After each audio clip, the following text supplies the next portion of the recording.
Encore des attaques terroristes tôt ce mercredi. L'armée malienne a annoncé dans la matinée de ce mercredi 27 juillet 2022 des attaques qui sont en cours dans plusieurs villes du pays sans pour autant préciser la nature de ces attaques.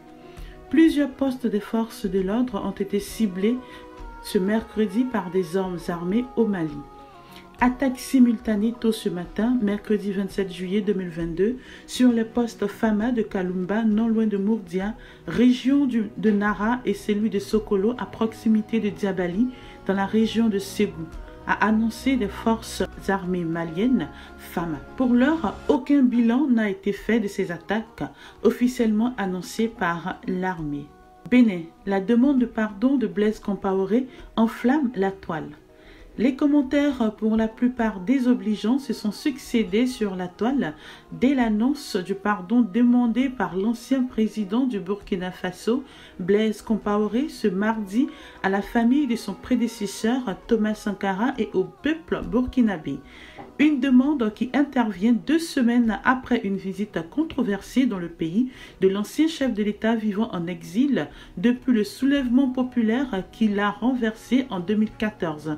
C'est à croire que les internautes attendaient cette nouvelle. Aussitôt annoncée, la toile s'est enflammée. Pour la plupart, il y a eu des commentaires déplaisants sur cette demande de l'ancien chef d'État. 30 ans après, s'interroge un habitué de la toile. Ou bien se demande-t-il, c'est pour entrer définitivement qu'ils se sont obligés de le faire? Qui a tué Sankara, s'interroge un autre internaute qui ajoute qu'il veut bien savoir parce que, poursuit-il, le pardon oui, mais la vérité d'abord. Reconnaît-il avoir fait du mal à son peuple? S'interroge encore un autre qui voit Blaise Compaoré, auparavant intouchable, puissant, aujourd'hui la queue entre les pattes. Au peuple, le dernier mot lance-t-il. Chacun ne peut pas faire ce qui lui semble bon et demander pardon après. Avec seulement de petites phrases, peut-on encore lire sous un autre commentaire? À quoi servirait la justice complète, cet internaute? La sentence doit suivre, écrit un autre internaute visiblement impardonnable. D'autres internautes pensent qu'aujourd'hui, Blaise Compaoré a le dos au mur et c'est très facile, disent-ils, de demander pardon dans ces circonstances. Le pardon, oui, mais la justice empêchera les autres de commettre les mêmes crimes, pense-t-il. Un pardon biaisé n'attire pas la grâce de Dieu. Il faut élucider la vérité, estime catégoriquement une catégorie d'internautes. Pour eux, Thomas Sankara même ne saurait jamais le pardonner parce qu'il n'est pas la seule victime de leur ignoble trahison. Comme si Thomas Sankara n'appartenait qu'au Burkina, le pardon de Blaise Compaoré doit être adressé à toute l'Afrique selon encore d'autres commentaires. Condamné par coutumance, en avril, à perpétuité pour l'assassinat de Thomas Sankara, l'ancien président du Burkina Faso vit actuellement en Côte d'Ivoire et a demandé pardon à la famille de son prédécesseur. Yopougon. Le ministère de la Santé visite les décombres du centre de santé de Port-Bouët 2, ravagé par un incendie en juin dernier. Dr Kouadio Samira, conseillère technique du ministre de la Santé, de l'Hygiène publique et de la couverture maladie universelle, était ce mardi 26 juillet au centre de santé à base communautaire de Yopougon Port-Bouët 2. Elle y était pour constater les dégâts causés par l'incendie qui a ravagé cet hôpital fin juin dernier. Mieux, l'émissaire du ministre avait un message important de son supérieur hiérarchique adressé aux responsables et au personnel de cet hôpital qui fait beaucoup pour les habitants de ce quartier. Après une visite des décombres, la conseillère technique a dit au nom du ministre des mots d'encouragement et de compassion aux responsables du dit établissement. Elle a ensuite signifié l'engagement du ministre à apporter un appui de son département pour la reconstruction des bâtiments calcinés. Elle a enfin annoncé que le ministre viendra bientôt leur rendre visite en personne.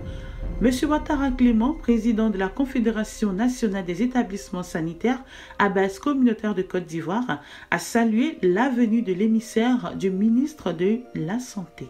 Chronique économique.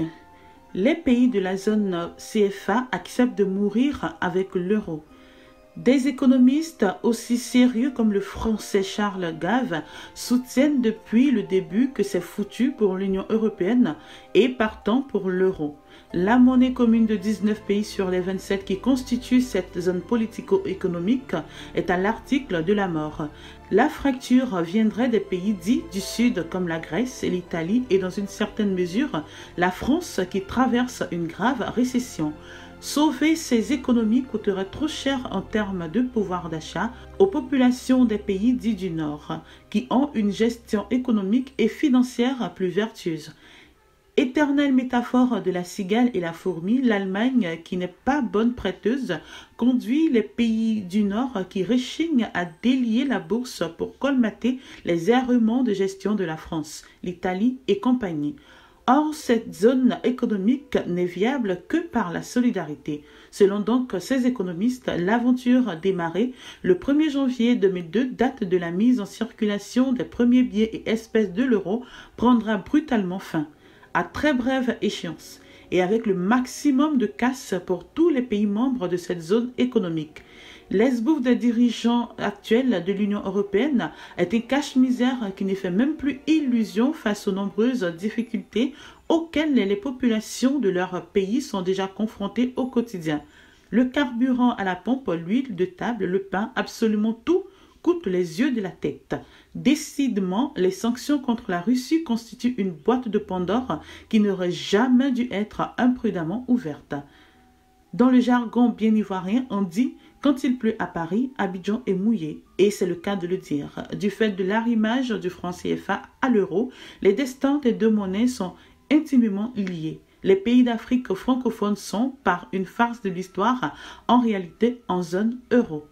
L'on sait depuis toujours que le réflexe pavlovien des dirigeants de ces pays, c'est de sacrifier les populations et tout le secteur social à la moindre tempête et sur l'autel de la préservation de leur rythme de vie démentiel et franchement outrancier. Pendant ce temps, que font nos gouvernements, tous ceux qui se tapent la poitrine tous les jours pour crier Urbi et Orbi qu'ils ont goûté à l'ambroisie à l'Olympe? N'est-ce pas que c'est significatif la tournée actuelle d'Emmanuel Macron dans l'arrière-cour et garde-manger préféré de la France? Indubitablement, le président français vient s'assurer qu'aucun rat ne sautera du navire en perdition en aménageant dans le même temps un terrain de repli économique pour la France, quand tout va se gâter en Europe.